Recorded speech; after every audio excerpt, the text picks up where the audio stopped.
At 99 years old, Mel Brooks is finally speaking his truth without holding anything back. The famous comedy director who made super funny movies like Blazing Saddles and Young Frankenstein has just revealed the names of 5 actors he absolutely could not stand working with. He's not being polite or trying to sound nice anymore. After almost 100 years of life and making movies, he's sharing all his real feelings and old grudges with everyone. So can you guess who these 5 actors are? Let's find out. Jerry Lewis. When Mel Brooks talked about Jerry Lewis behind closed doors, away from cameras and reporters, he used words that showed mixed feelings. He said Lewis was brilliant, draining, impossible. Brooks respected and admired Jerry Lewis's incredible talent. Lewis had spent many years perfecting the art of slapstick comedy, which is the kind of humor where people fall down, bump into things, and do silly physical movements. Jerry Lewis was a true virtuoso, which means he was extremely skilled at creating absurd and ridiculous comedy that influenced many other comedians who came after him. But here's the problem. Even though Brooks admired Lewis's comedy skills and what he could do on screen, that admiration and respect for his craft didn't turn into actual affection or friendship for Jerry Lewis as a person. Brooks thought Lewis was talented, but he didn't actually like him. The real moment that broke any chance of them working together happened in the mid-1980s. This was during the early stages of planning a movie called Life Stinks. This film was supposed to be a sharp, clever social satire, which means a comedy that makes fun of society's problems. The story was about a billionaire, a super rich man who is forced to become homeless and live on the streets.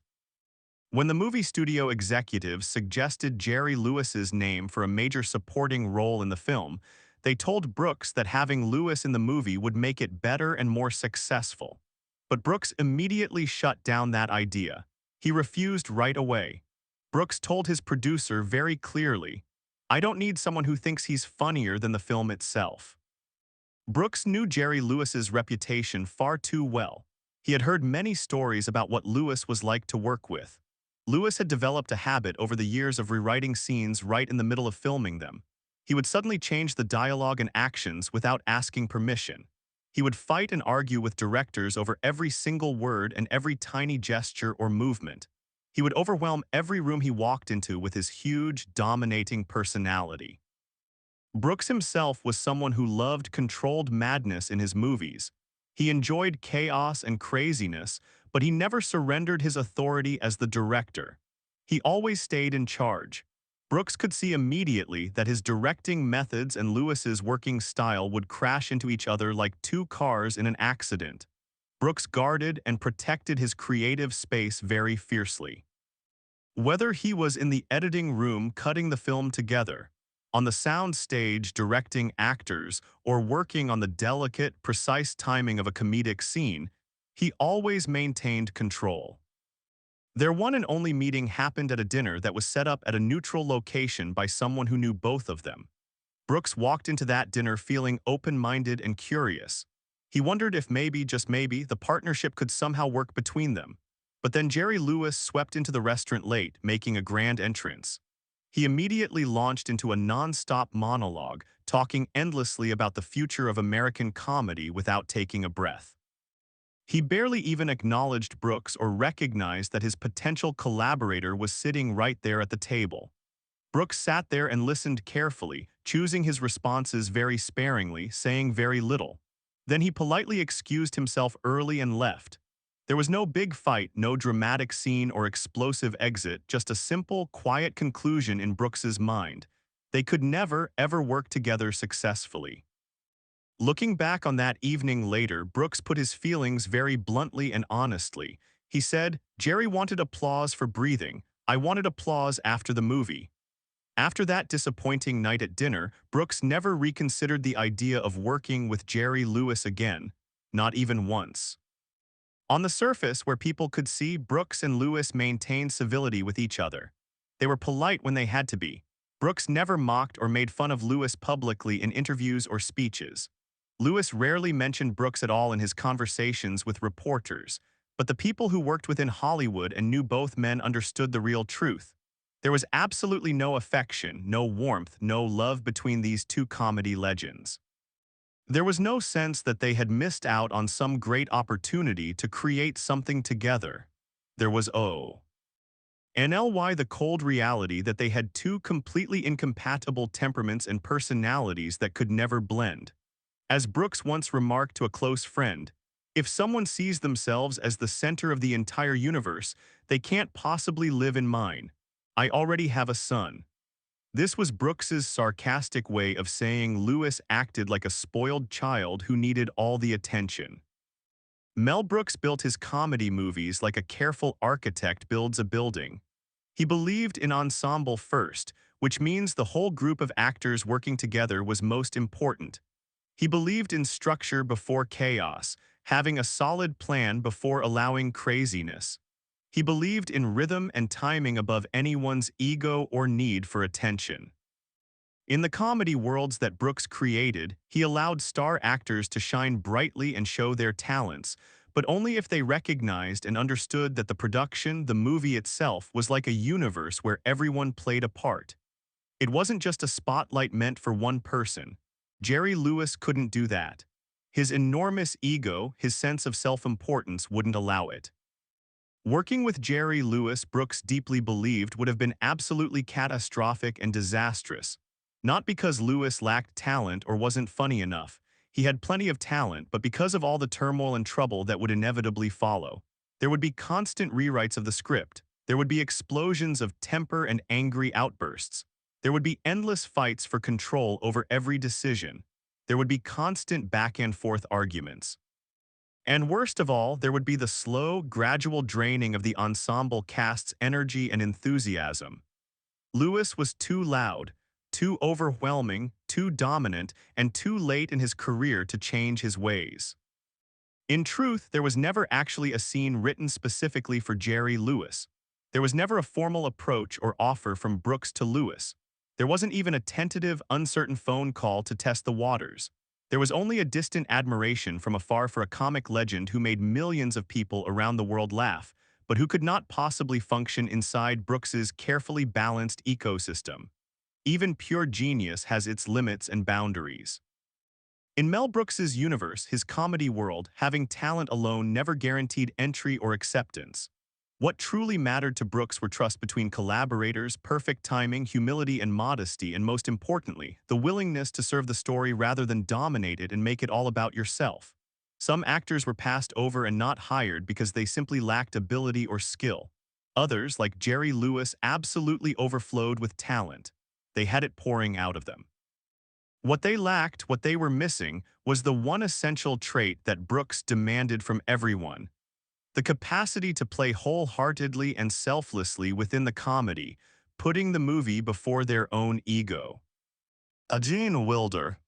For Mel Brooks, no professional wound, no hurt from his career, cut deeper or hurt more than the quiet unraveling and falling apart of his special bond with Gene Wilder. Wilder was the man Brooks once publicly hailed and praised as his artistic twin flame, his perfect creative partner. Gene Wilder wasn't simply another performer who drifted through Brooks's universe for one movie and then left. He was so much more than that. He was a co-conspirator, a partner in crime in the complete reinvention of comedy itself. Together, Brooks and Wilder didn't just craft films or make movies, they detonated expectations. They exploded what people thought comedy could be. They made Blazing Saddles and Young Frankenstein. These weren't just mere successes or hits. They were seismic events like earthquakes that shook the entire comedy world. These films were wicked and brilliant, stitched together and held together by Wilder's tremulous sincerity, his shaky but genuine emotion, and his razor-sharp comedic timing. Gene Wilder brought a kind of electrical tenderness to Brooks's wildness.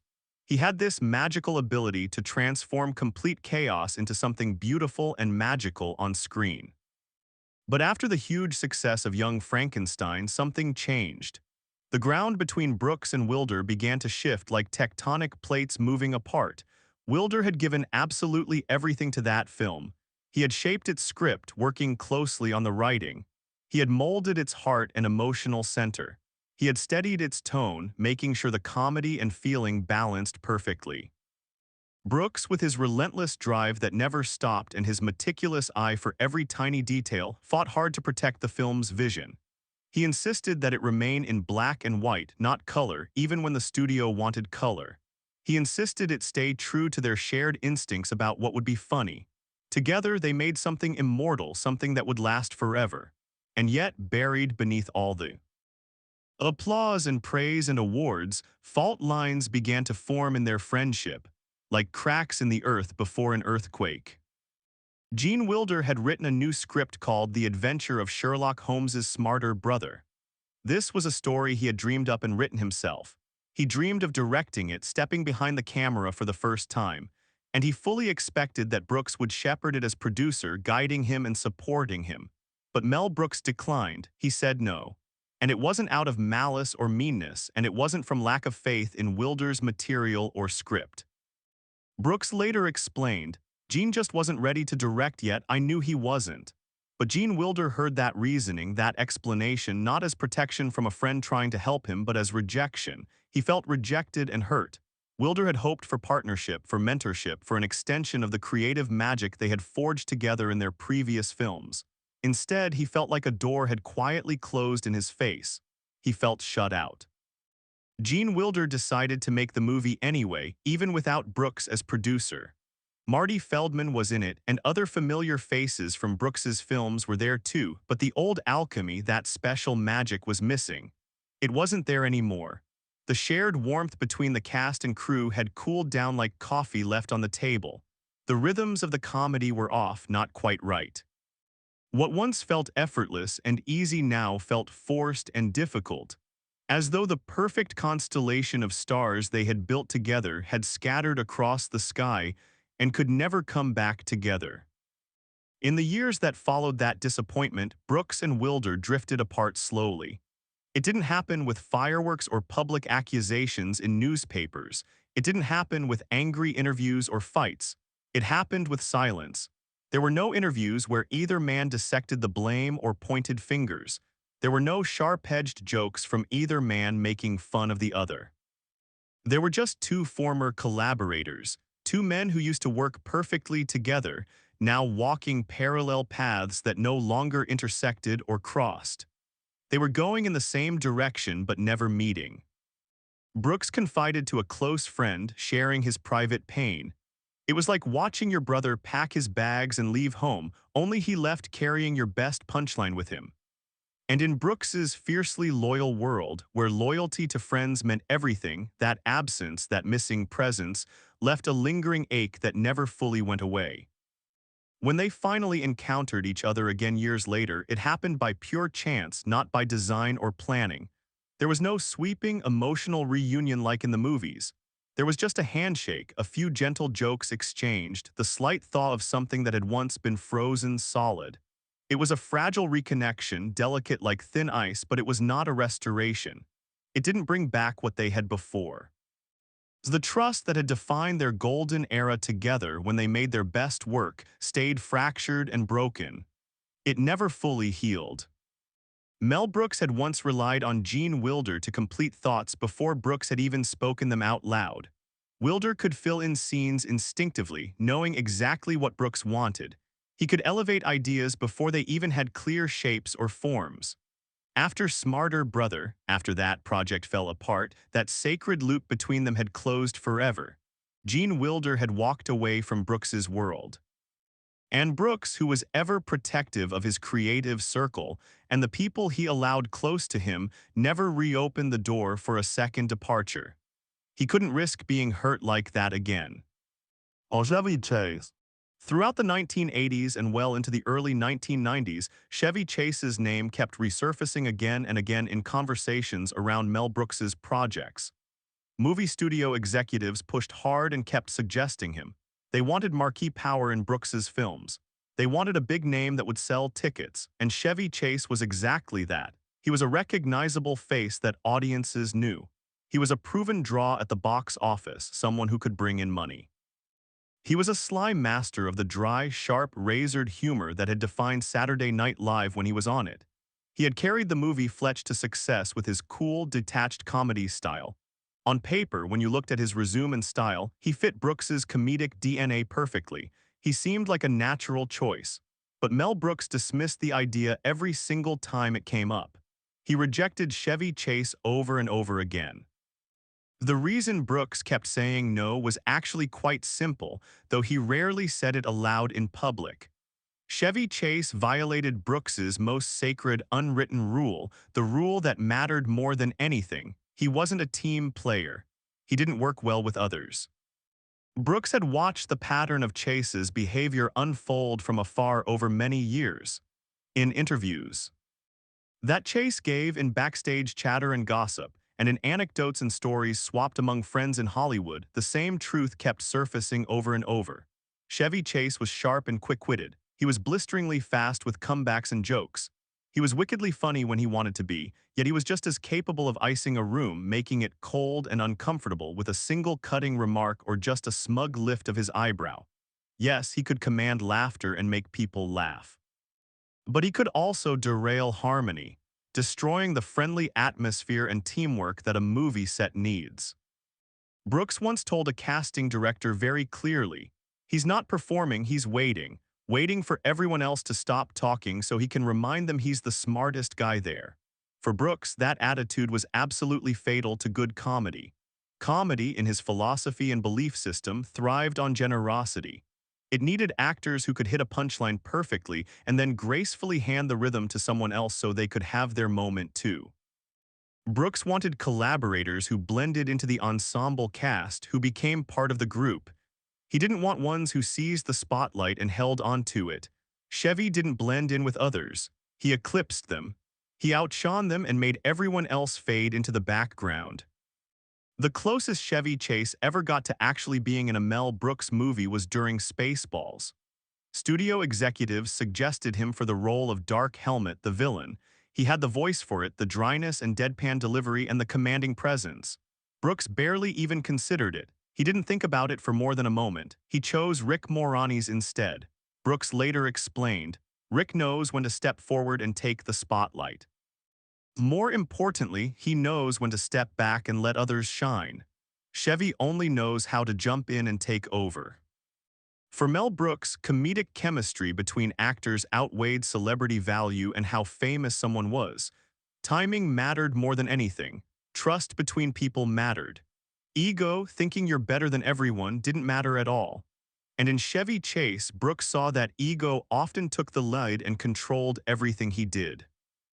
In private conversations, Brooks described Chevy Chase as a man who collided with comedy rather than moved gracefully with it.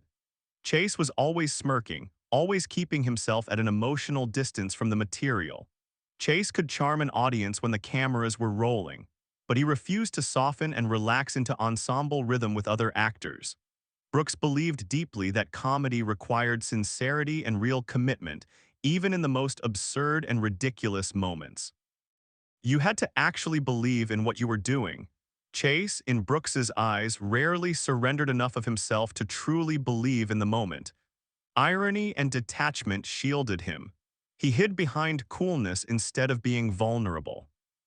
Brooks and Chase did meet once face to face. It was a short, stiff encounter that left absolutely no spark of connection between them. Chevy Chase showed up with his full star swagger, acting like a big celebrity. Brooks arrived searching for that intangible click, that special musicality of collaboration that happens when two creative people connect. It never appeared, that click never came. They parted politely, saying nice things that didn't mean much. Brooks gave him a faint, diplomatic smile and said vaguely, "Maybe in another universe." Chevy Chase never crossed into Mel Brooks's world and never appeared in any of his years of making films. Later in his life, Brooks would occasionally talk around the subject of difficult actors when doing interviews. He would muse about actors who were too aware of themselves to be present in the moment, always being careful to skip over names and not say exactly who he meant. When a talk show host tried to press further and get him to name names, Brooks would offer only a sly smile and deliberately change the topic, leaving the rest unsaid and letting people guess. Harvey Korman arrived in Brooks's world with the impressive pedigree and reputation from The Carol Burnett Show, where he had long been the gravitational center of countless comedy sketches. He thrived in an environment that was built on looseness and flexibility. That show loved improvisation, comedy that bent the room to Corman's will. Scripts would shift mid-breath, right in the middle of performing. Characters could be born from sudden impulses and ideas that popped into their heads. That was Harvey Korman's natural ecosystem, the environment where he did his best work. But stepping onto a Mel Brooks movie set meant entering a completely different universe entirely. Brooks didn't just direct his films casually. He composed them like a symphony. Every beat, every inflection and change in voice, every micropause that lasted just a fraction of a second was part of a carefully tuned symphony of comedy. A single improvisation, one unplanned change, could topple the timing of an entire scene and ruin it. And Harvey Korman, brilliant as he absolutely was, couldn't resist drifting off the score, going off the written plan. Their most defining clash, their biggest fight, erupted during the filming of High Anxiety.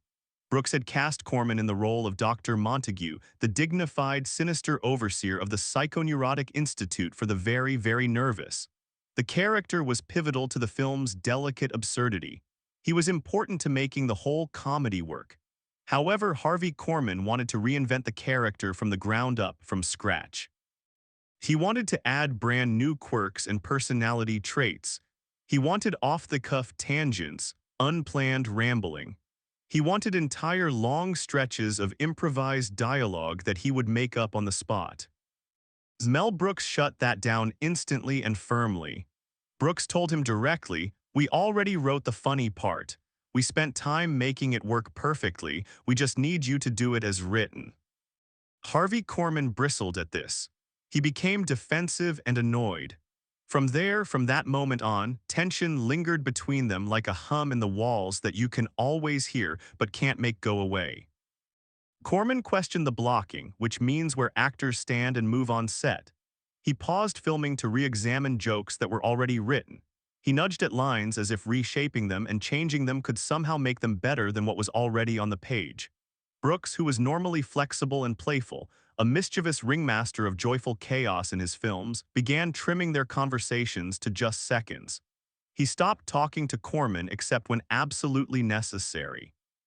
What should have felt like their usual comedic electricity, that creative spark, became day by day a delicate diplomatic mission where everyone had to be careful what they said. Crew members who worked on the set later described the mood as silent warfare. There were no screaming matches where people yelled. There were no dramatic showdowns with big confrontations. But every exchanged glance between Brooks and Korman, every note that Brooks gave, every reading of a line carried the heavy weight of two strong wills refusing to bend or compromise. Brooks muttered to a producer when Korman wasn't around, "Harvey wants to direct the movie himself. Unfortunately for him, I'm already doing that job." By the last week of filming, things had gotten so tense that Brooks delivered his instructions to Korman through intermediaries, through other people, rather than talking to him directly. Meanwhile, Korman spent his breaks in isolation, alone, no longer mingling or joking around with his castmates like he normally would. And yet, despite all this tension and difficulty, on screen in the actual movie, none of it showed. The audience couldn't see any of the problems. Korman was too gifted, too naturally talented to let the tension behind the camera corrupt and ruin his performance. Dr. Montague emerged from the editing room pitch perfect. The comedy was sharp. The tone was flawless. Audiences laughed and had a great time without ever glimpsing or sensing the strain behind the camera. But Mel Brooks remembered, and he remembered the price, the cost, the exhaustion of dealing with it all. After High Anxiety wrapped up and was finished, Harvey Korman's name vanished quietly from Brooks's casting lists for future films. It disappeared not from resentment or revenge, but from drained resolve and pure exhaustion. Brooks was just too tired to go through that again. "Some actors bring joy to a movie set," Brooks later said thoughtfully. "Harvey brought brilliance, incredible talent, but the brilliance came with friction. It came with constant rubbing and conflict. There was no public fallout between them. There was no tabloid flameout with newspaper headlines. There was just two professionals, two men who were good at their jobs, recognizing the boundary of their partnership, understanding where the limit was. Harvey Korman publicly praised Brooks for years afterward in interviews, and Brooks openly credited Korman for elevating and improving some of his finest work. But they never reunited on a film together again. They never collaborated after High Anxiety. The rhythm, Mel's sacred, invisible rhythm that he protected so carefully, had been disrupted and thrown off balance.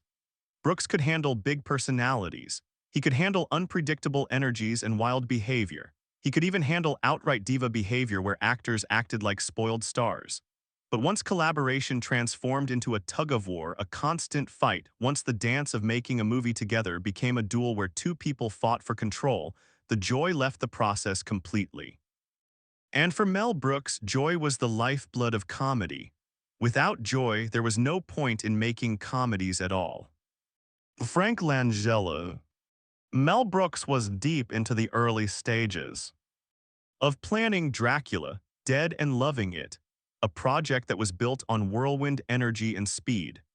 The movie would have gags flying like shrapnel in an explosion visual comedy stacked on top of absurdity, and a vampire character who existed halfway between being menacing and scary and being in full-blown buffoonery and silliness. Enter Frank Langella into this situation. Langella was stage royalty, a king of the theater. He was the man who had already mesmerized and captivated Broadway audiences with his performance as Dracula in a serious play. He was tall, elegant, and magnetic. He carried a regal darkness wherever he went, like a shadow followed him. On paper, he was Dracula. He was brooding and serious, sophisticated and cultured, hypnotic and mesmerizing. And ironically, that was exactly why he didn't fit Brooks's comedy version. Brooks wasn't chasing gothic romance or shadowy atmosphere for this movie. He wasn't after a tortured, immortal vampire with centuries of sorrow and sadness etched into his cheekbones. He wanted velocity and speed. He wanted chaos and craziness. He wanted a Dracula who could seduce a room with perfect diction and beautiful speaking one moment, then accidentally fling himself into a fireplace the next moment. Frank Langella arrived on set carrying Shakespearean thunder, bringing serious dramatic weight. Brooks needed controlled mayhem, organized craziness. From the very first moment that rehearsals began, the tonal collision was glaring and obvious to everyone. You couldn't miss it. Rehearsal sessions dragged on, moving slowly. Brooks, normally a maestro of improvisation and comedic frenzy, normally a master at conducting chaos, found himself tiptoeing around Langella's solemnity and seriousness. Langella didn't volley jokes back like a tennis game. He didn't loosen up or relax. He spoke every single line like it was part of a cathedral sermon, heavy with gravitas and importance. He wasn't playing Dracula the way Brooks wanted. Brooks later joked privately to friends, he wasn't playing Dracula, he was playing a martyr, a suffering saint. Brooks tried soft steering at first, gentle adjustments and suggestions. He gave encouragement toward looseness. He gave playful nudges into silliness. Frank Langella listened attentively and carefully. He nodded respectfully, seeming to understand. And then he returned like a knight returning to his post to guard the castle, to the exact same somber, unyielding, unchanging performance. Cast members exchanged uncertain glances with each other, not knowing what to do. Crew members whispered to each other, half jokingly but also half concerned. Are we filming a comedy or a grand opera? The production's rhythm, the timing and flow, was beginning to wobble and shake under the weight of Langella's excessive seriousness. Then came the moment that ended the whole experiment. During a test read where they read through scenes before filming, Brooks handed Langella one of those quintessential Brooks setups. It was dramatic tension that was specifically designed to collapse into pure slapstick gold physical comedy. Langella paused, looking confused and lost. He asked in complete sincerity with genuine confusion, "Do you want me to mock the text? Do you want me to make fun of the words?" Brooks, after a long stare, after looking at Langella for several seconds without speaking, murmured quietly, "No, I want you to survive it. I want you to deliver it and live through it." And with that moment, that exchange, the truth was undeniable and crystal clear. Frank Langella was performing in a different universe entirely, on a completely different planet from where Brooks was working. By the end of that week, the split happened quietly. There was no blow-up, no explosive fight. There was no bad blood or hatred between them. There was just a dignified exit. Langella left professionally and gracefully. And into the vacuum that Langella left behind stepped Leslie Nielsen, a master of straight-faced lunacy. Nielsen possessed a rare ability, a special talent to maintain total seriousness on his face while the entire world melted into chaos around him. He wasn't the haunted gothic Dracula that Langella embodied so perfectly. He was the comedic anchor that Brooks needed desperately. He was a vampire who could slip on a rug and make it look like destiny, like it was meant to happen.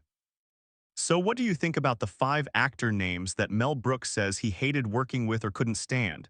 Do you agree with his reasons? Do you think he was being fair? Leave us your comments in the section below and tell us your thoughts. We really hope you have found this video helpful and interesting. Don't forget to leave a like on this video, share it with your friends who love Hollywood gossip, and subscribe to our channel if you enjoyed it. Thank you so much for watching this video all the way through, and we'll see you in the next videos. Goodbye for now.